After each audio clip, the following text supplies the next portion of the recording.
galing ng mga Pinoy, umabot na ng South Korea. Patunay riyan ang mga Pinay member ng pinakabagong K-pop group na Eunice. Huwag na tayong lumayo pa. Our very own Running Man Philippines present din sa South Korea para sa kanilang Season 2 ngayong May. Kasama rin dyan si Shaira. Pero teka, hindi lang pala sa K-pop at variety show nagpapakilala ang mga Pinoy. Nako, napupuyat din ba kayo sa kanunood ng mga K-drama? Hindi po kayo nag-iisa riyan. Pero maniniwala ba kayo kung sasabihin ko na may isa tayong kapuso na lumabas lang naman sa mahigit 100 ng K-drama? Meet Joyce, ang 32-year-old Cebuanang all the way from South Korea. Paano ka ba napadpad dito sa pagiging extra sa mga Korean novela? Well, nag-start ko ako sa Pilipinas kasi nag-events na ako doon. Then, nung pagpunta ko dito, nag-events din ako actually. So, sabi yung isang director sa akin, itry ko daw yung on-cam naman. Nandito ulit kami sa shoot. Pero alam nyo bang hindi ito naging madali para kay Joyce? Imbes na pumasa bilang Pinay sa mga roles, yung una kong in-audition is for Filipino roles. Pero natanggap ka ba? Hindi po. Sinabi nila, itry ko daw yung Korean na role. So, ayun. Bakit yun ang sinuggest nila? Siguro dahil sa features ko.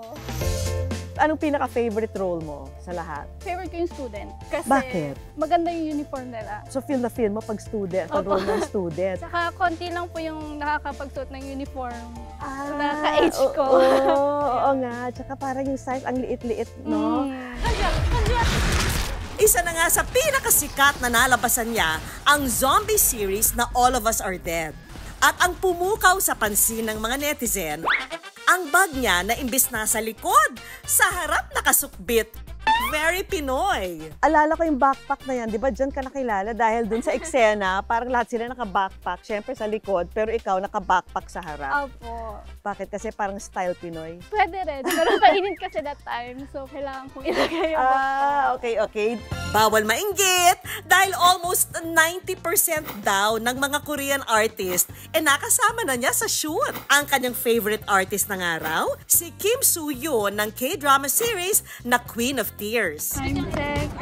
8:43. Pero ayon kay Joyce, strict daw ang mga Koreano pagdating sa call time. Bawal ang Filipino time. Pero ang pagpunta ni Joyce sa Korea noong 2013, hindi naman daw talaga para umakting, kundi para mag-aral ng kanyang master's degree in business administration sa Sukmyung Women's University bilang isang scholar.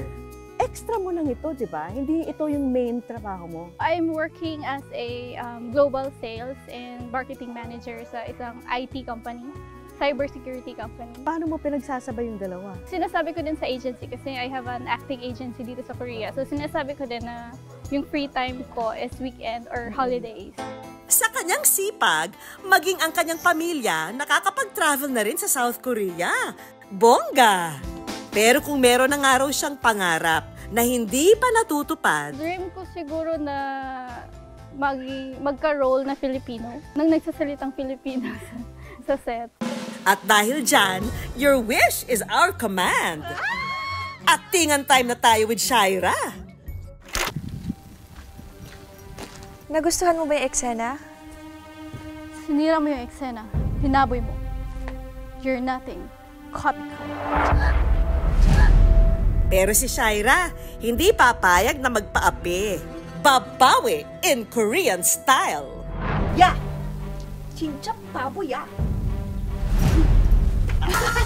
Iba ka talaga, Shaira. Pasample pa nga ng ibang Korean acting mo dyan. Inaibe ko pa yun! Moni, bigo pa! Oh no, opsa! Ganon, pwede na ba yan?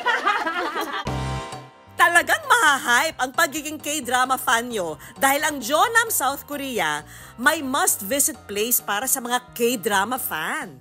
Tulad na lang dito sa Suncheon filming location na isang malaking compound.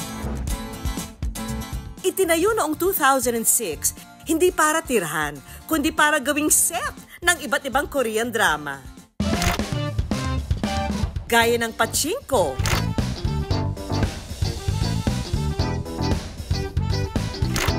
Baker King, at Gangnam 1970. Ang mga bahay na nga rito, inspired ng 60s and 80s look ng Korean village. May ospital, bakery, at karaoke hub.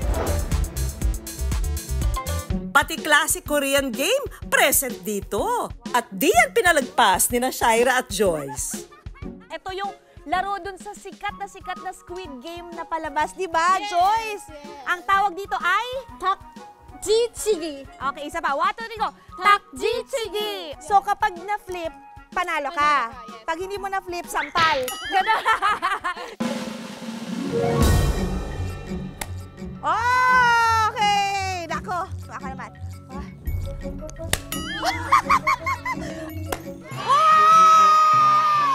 Wait lang, may nakita akong malaki. Oh.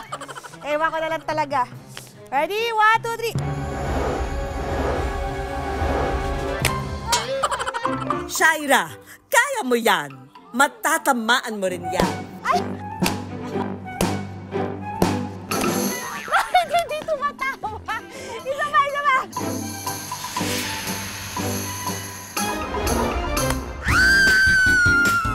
K-drama experience at paglalaro ng Korean game achieved. Kaya Joyce, abangan ka namin sa susunod mong K-drama, ha? Thank you, Joyce. Thank you, thank you.